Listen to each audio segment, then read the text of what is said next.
இது சோழவந்தான் சட்டமன்ற தொகுதி வேளாண் பெருமக்கள் நிறைந்த பகுதி. இது விவசாயிகள் நிறைந்த பகுதி, விவசாய தொழிலாளி நிறைந்த பகுதி. நானும் உங்கள் போல் ஒரு விவசாயியாக இருந்து உங்களை எல்லாம் சந்திப்பதே மகிழ்ச்சி அடைகின்றேன். ஆக விவசாய பணி என்பது ஒரு கடினமான பணி. விவசாயிக்கும் விவசாய தொழிலாளிக்கும் இரவும் கிடையாது, பகலும் கிடையாது, வெயிலும் கிடையாது, மழையும் கிடையாது. இப்படிப்பட்ட சூழ்நிலையில் வாழ்கின்றவர் தான் விவசாயி, விவசாய தொழிலாளி,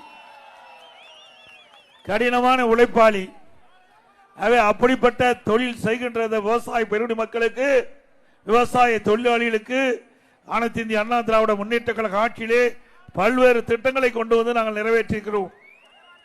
இன்றைக்கு ஒரே 5 ஆண்டில் நம்முடைய விவசாய பெருங்குடி மக்கள் தங்கள் பகுதியில் இருக்கிற தொடக்க வேளாண் கூட்டுறவு கடன் சங்கத்திலே வாங்கிய பயிர்கடன் 2 முறை தள்ளுபடி செஞ்சிருக்கிறோம்.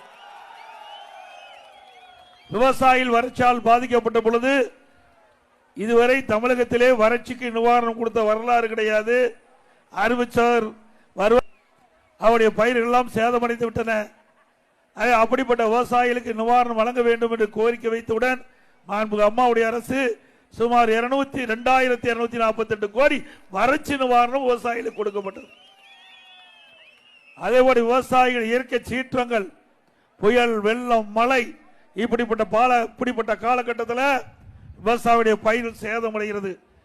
அந்த சேதமடைந்த பயிர்களுக்கு பயிர் காப்பீட்டு திட்டத்தின் மூலமாக இந்தியாவிலேயே அதிக இழப்பீட்டை விவசாயிகளுக்கு பெற்று தந்த அரசாங்கம் அதிமுக அரசாங்கம்.